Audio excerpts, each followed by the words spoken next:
High, আমি Moana Poulami. আমার নতুন একটি ভিডিওতে আপনাদের স্বাগত।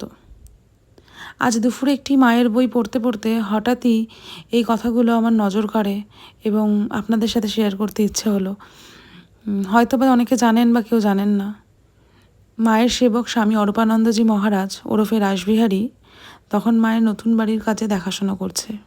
বিশেষ প্রয়োজনে দুপুরে খাওয়ার সময় তিনি ফিরতে পারলেন না। সকলের তখন খাওয়া হয়ে গেছে, কিন্তু মা খেলেন না। সকলের সব অনুরোধ ব্যর্থ হলো। মা বললেন রাসবিহারী আসুক, তারপর খাবো।